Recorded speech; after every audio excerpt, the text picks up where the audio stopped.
बिस्मिल्लाहिर्रहमानिर्रहीम सलाम अलैकुम जी भाईजान की हाल है ठीक ठाक हो रही है तो लो जी सारे साढ़े एक दोस्त भाई ने उन्होंने माशाल्लाह परिंदे ने सारे फड़े दे उन्हें फड़ के ने इधर सट्टे ने।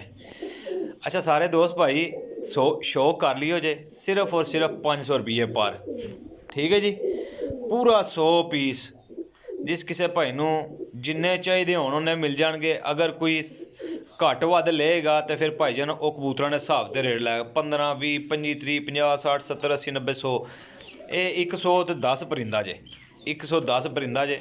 जोड़ा भरा कट्ठे लेगा 500 रुपये पर तो जोड़ा भरा जनाब लेगा मतलब कि घट वध तो फिर परिंदे ने हिसाब से जो रेट लाया जाएगा। ठीक है जी सब कबूतर एक्टिव तो फ्रैश कबूतर ने पूरा कमरा भरे उन्हें माशाल्लाह फड़ के बुलाया सी दोस्तों ने कह रहे थे घरेल भाई आओ जरा इन्हों जनाब चैक करो तो नाले जनाब कोई डील करो डन साढ़े नाल ए जनाब उन्होंने डील डन करना आए तो परिंदे सारे अच्छे थे माशाल्लाह क्वालिटी वाइज वेख लो जी। अच्छा यूट्यूब चैनल है मेरा इब्राहिम पिजन पॉइंट लाजम सब्सक्राइब कर दियो बेल आइकन ने बटन दबा दियो जे ठीक है जी। कमेंट करना ना भूलियो जे।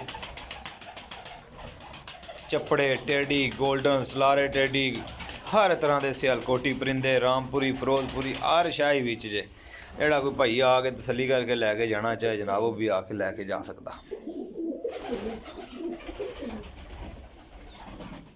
फ्रैश माल जे। नंबर मेरा 0307 15 39 639 कॉल ऑन व्हाट्सएप।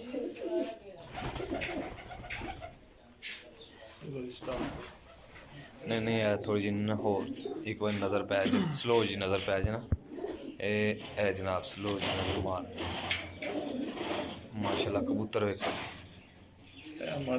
शामी पकड़ी थी शाम अच्छा शामी क्या बात है माती लो जी भरा जी पूरा 110 परिंदा। अल्लाह हाफिज़ जी रब रखा।